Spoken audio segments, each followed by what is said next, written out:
Assalamualaikum warahmatullahi wabarakatuh. Ketemu lagi dengan channel MH Prada Munif dan Hayi. Pada pagi hari ini, hari Jumat tanggal 16 Juni, akan kita update tanaman melon Golden Apollo umur 31 sampai 32 teman-teman ya. Kita akan informasi saja ya. Kemarin kita menggunakan fungisida kontak ya, karena bahan fungisida ini sudah lama, kalau nggak salah sudah expired. Jadi tanaman melon Golden Apollo ini sedikit keracunan ya.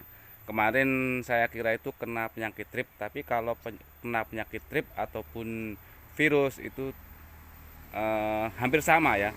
Cuman kalau penyakit virus Gemini ini biasanya purutnya akan kuning dan akan gosong. Nah, ini contoh dari keracunan obat fungisida kontak, teman-teman. Ini beda kalau kena virus ya. Biasanya ini pucuknya akan gosong ya. Kita coba obatin pakai aktif produk dari Maxi ya. Nah, ini tanda-tanda di tunas air juga tidak panjang, teman-teman ya. Ini kalau kita jadikan calon buah ini akan susah untuk mengikatnya ya, karena ini pendek sekali, teman-teman ya. Beda kalau yang di bawah ini, nah ini bisa untuk pengikatan. Nah, ini yang bawah itu kemarin panjang-panjang, tapi kemarin kita cek itu yang atas ini pendek-pendek semua. Nah, kemarin saya kira itu tadi penyakit trip, tapi kok hampir semua. Nah, saya kemarin konsultasi sama ahlinya melon, saya kasih saran ini kena trip atau kena apa. Beliau bilang katanya ini keracunan fungisida kontak, teman-teman ya. Terus beliau menyarankan untuk dikocor dan disemprot menggunakan aktif, yaitu asam amino.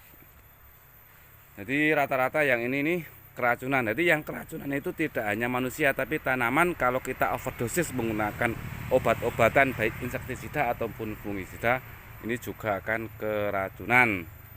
Nah, tanaman melon ini sudah berumur 31 sampai 32, sudah mulai penampakan calon buah melon. Ini sebesar jempol kaki, teman-teman. Nah, ini sekitar sebesar jempol kaki.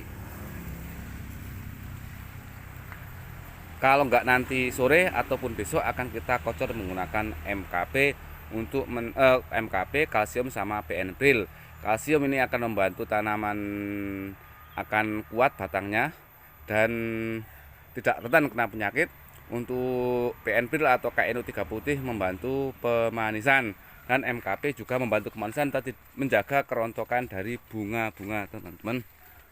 Nah, kita tambahin bambu di tengah ya, karena ini rencana kita buahkan 2 buah melon.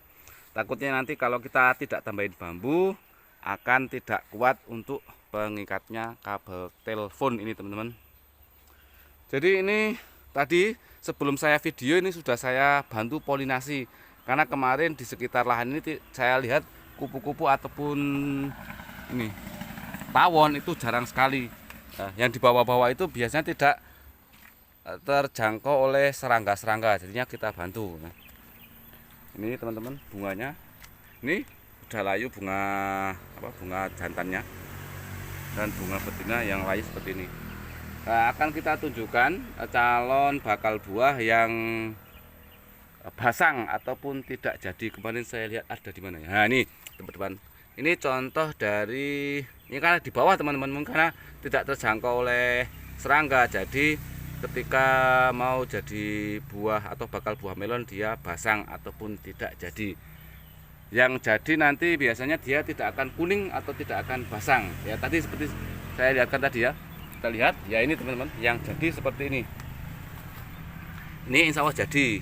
Nah, tapi nanti akan kena seleksi atau tidak ya. Nanti seleksinya kita umur 35 sampai 45 hari. Ini karena sistem pengairannya tidak menggunakan irigasi tetes, kita tiap hari sekocor menggunakan pompa air ya. Kita menggunakan selang, kita manual saja, teman-teman.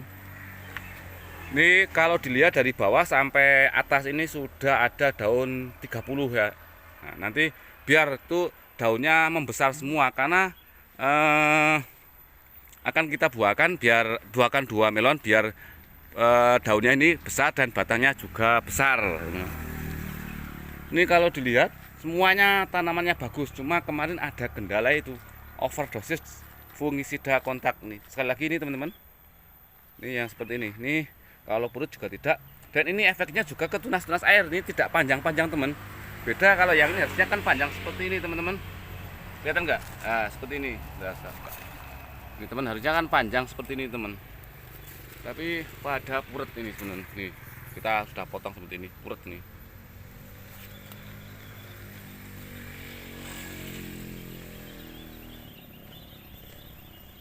Kita untuk penyemprotan kita interval di seminggu 2 kali teman-teman. Jadi tetap kita pelihara, kita rawat walaupun kita budidaya tanaman melon di musim kemarau ya, bukan penghujan ya. Biasanya kalau kita budidaya tanaman melon di musim kemarau ini untuk fungi ataupun jamurnya agak sedikit berkurang, tapi tetap kita utamakan untuk di musim kemarau kita menggunakan sistemik. Kontaknya kita kasih, tapi tidak seperti pas waktu musim hujan. Dan biasanya rawannya tanaman melon ketika budidaya musim kemarau ini adalah tadi serangga, baik itu trip ataupun virus ataupun belalang, kupu-kupu, tawon dan lain-lainnya.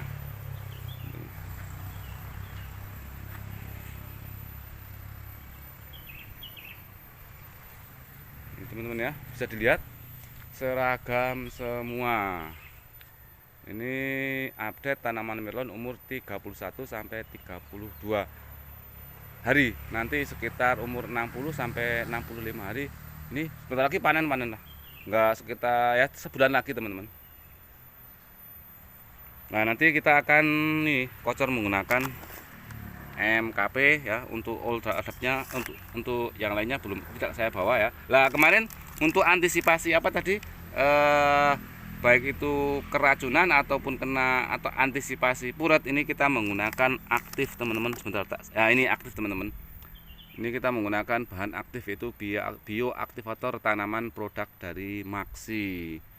Ini kemarin kita dosisnya kita kocor 2 tutup 1 ember, dan kita semprot 1 tangki 2 tutup juga. Ini dilihat perkembangannya sudah mulai normal teman-teman ya. Nih ini bisa dilihat ya, nih batangnya ini pendek-pendek teman-teman ya, dan daunnya ya mengecil ya, tapi tidak kena penyakit ya.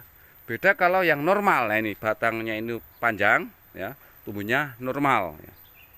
Ini yang normal seperti ini teman. Kalau yang ini kan pendek-pendek teman-teman, bisa dilihat ya. Ini kita ukur pakai tangan ya teman-teman.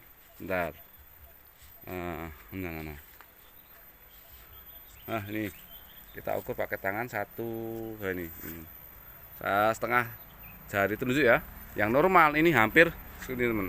Ini yang normal yang tidak keracunan penyakit. Jadi sebaiknya bagi para petani yang pengen budidaya tanaman apapun, ini gunakan sesuai dosis. Jadi kita merawatnya tidak capek-capek ya. Pakailah dosis yang dianjurkan ya. Kalau belum kena penyakit, kita gunakan dosis yang rendah.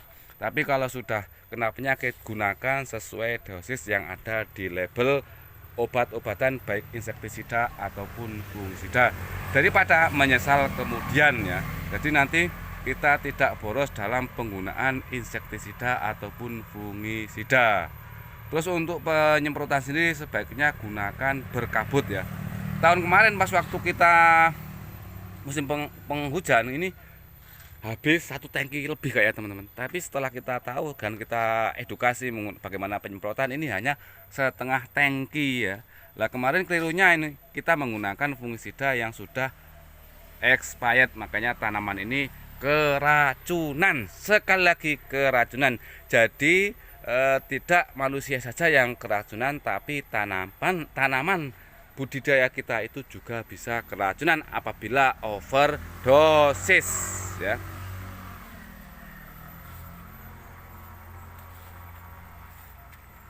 Oke teman-teman, ya sekali lagi ini review ya. Hanya untuk tanaman ini sehat semua, cuma hanya kemarin kena overdosis teman-teman. Penyakit tidak ada ya. Overdosis saja teman-teman. Nah, kita aplikasikan menggunakan produk aktif dari Maxi. Ini sudah nampak mulai pupusnya muda lagi teman-teman. Ini mulai pupus muda ya. Ini kan bisa dilihat teman-teman, ini jarak antara tangkai daun ini pendek ataupun kerdil ya. Yang normal panjang seperti ini teman-teman ya. Nah ini yang normal ya.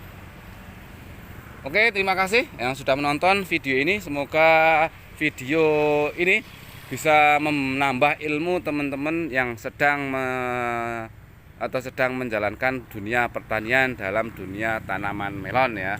Kita hanya sharing saja bagi teman-teman yang kurang paham bagaimana cara penyemprotan, bagaimana cara mengenai pupuk susulan.